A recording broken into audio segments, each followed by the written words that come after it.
ಇನ್ನು ಸ್ಥಳೀಯ ಸಂಸ್ಥೆ ಚುನಾವಣೆಗಳಲ್ಲಿ ಇವಿಎಂ ಬದಲು ಎಲೆಕ್ಟ್ರಾನಿಕ್ ವೋಟಿಂಗ್ ಮಷಿನ್ ಬದಲು ಬ್ಯಾಲೆಟ್ ಪೇಪರ್ ಬಳಸೋದಕ್ಕೆ ರಾಜ್ಯ ಸರ್ಕಾರ ಈಗ ಮುಂದಾಗಿದೆ.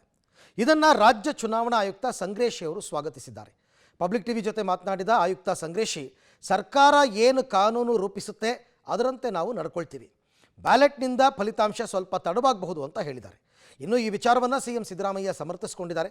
ಬ್ಯಾಲೆಟ್ ಪೇಪರ್ನಲ್ಲಿ ಚುನಾವಣೆ ಮಾಡಬೇಕು ಅನ್ನೋದು ನಮ್ಮ ಉದ್ದೇಶ. ನಮ್ಮ ಅನುಭವದಿಂದ ಈ ತೀರ್ಮಾನವನ್ನು ಮಾಡಿದ್ದೀವಿ. ಅನೇಕ ದೇಶಗಳು ಇವಿಎಂಗೆ ಹೋಗಿ ಮತ್ತೆ ಬ್ಯಾಲೆಟ್ ಪೇಪರ್ಗೆ ಬಂದಿರುವ ನಿದರ್ಶನಗಳಿವೆ ಅಂತ ಸಮರ್ಥಿಸಿಕೊಂಡಿದ್ದಾರೆ.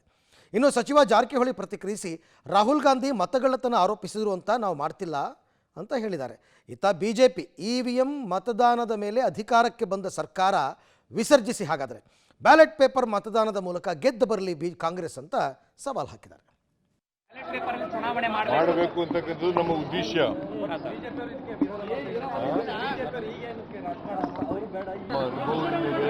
ನಾವು ಒಂದು ತೀರ್ಮಾನ ಮಾಡಿದ್ದೀವಿ, ಬ್ಯಾಲೆಟ್ ಪೇಪರೇ ಇರಬೇಕು. ಅನೇಕ ದೇಶಗಳು ಇವಿಎಂ ಬಂದು ಮತ್ತೆ ಬ್ಯಾಲೆಟ್ ಪೇಪರ್ ಬಂದಿರತಕ್ಕಂಥ ನಿದರ್ಶನಗಳಿದ್ದಾವೆ. ಕರ್ನಾಟಕ ಸರ್ಕಾರದ ಒಂದು ತೀರ್ಮಾನ. ಬಿಜೆಪಿಗೆ ಯಾಕೆ ಆತಂಕ? ಸ್ಥಳೀಯ ಸಂಸ್ಥೆ ಚುನಾವಣೆ ನಡೆಸಲು ಸರ್ಕಾರಕ್ಕೆ ಅವಕಾಶ ಇದೆ, ಕಾನೂನಲ್ಲೇ ಇದೆ. ಅವರೇ ಮಾಡಿದಂಥ ಕಾನೂನು ಇದೆ, ನಾನು ಕೊಡ್ತೀನಿ ನಿಮ್ಗೆ. ಅವ್ರು ಮಾಡಿದಂಥ ಕಾನೂನು, ಅವರ ಅವಧಿಯಲ್ಲೇ ಮಾಡಿದಂಥ ಕಾನೂನು ಐದರ್ ಬ್ಯಾಲೆಟ್ ಆರ್ ಇವಿಎಂ ಅಂತ ಇದೆ. ಸೊ ನಾವು ಸ್ಥಳೀಯ ಸಂಸ್ಥೆಗಳ ಚುನಾವಣೆ ಸಂದರ್ಭದಲ್ಲಿ ನಾವು ಮಾಡಬೇಕು ಅಂತೇಳಿ ನಮ್ಮ ಸರ್ಕಾರ ತೀರ್ಮಾನ ಮಾಡಿದೆ. ನಿಮ್ಗೆ ಯಾಕೆ ಗಾಬರಿ ಯಾಕೆ ನಿಮಗೆ ಅಂದರೆ, ನಿಮಗೆಲ್ಲೋ ಕಳ್ಳನ ಮನಸ್ಸು ಉಳ್ಳುಳಿಗೆ ಅಂದಂಗೆ ಎಲ್ಲ ನೋಡ್ಕೊಳ್ತಾ ಇದ್ದೀರ.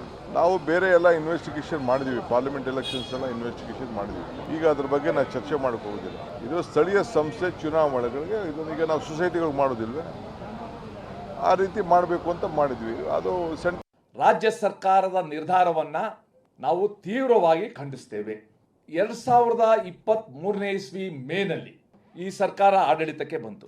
ಅವರು ಬಂದಿದ್ದೇ ಇವಿಎಂ ಮುಖಾಂತರ, ಎಲೆಕ್ಟ್ರಾನಿಕ್ ವೋಟಿಂಗ್ ಮಿಷಿನ್ ಮುಖಾಂತರ ನಡೆದ ಚುನಾವಣೆಯಲ್ಲಿ ಅವರು ಗೆದ್ದು ಬಂದಿದ್ದು. ನಮಗೆ ಎಲೆಕ್ಟ್ರಾನಿಕ್ ವೋಟಿಂಗ್ ಮಿಷಿನ್ ಬಗ್ಗೆ ಶಂಕೆ ಇದೆ ಅಂತಂದರೆ, I think the reasonable option for this government was to dissolve the assembly and go for the elections.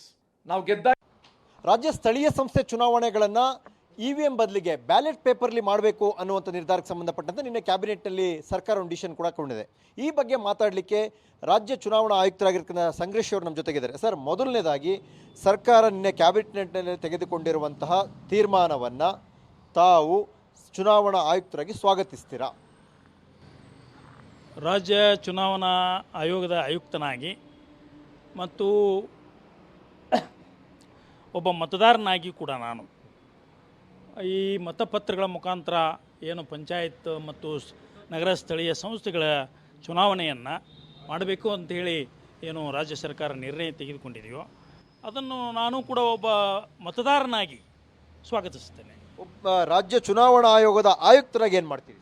ರಾಜ್ಯ ಚುನಾವಣಾ ಆಯೋಗದ ಆಯುಕ್ತನಾಗಿ ಸರ್ಕಾರ ಕಾಯ್ದೆ ರೂಪದಲ್ಲಿ ತಂದಂಥ ಏನು ಕಾಯ್ದೆಯನ್ನು, ನಿಯಮಾವಳಿಗಳನ್ನು ನಾವು ಪಾಲಿಸಬೇಕಾಗ್ತದೆ.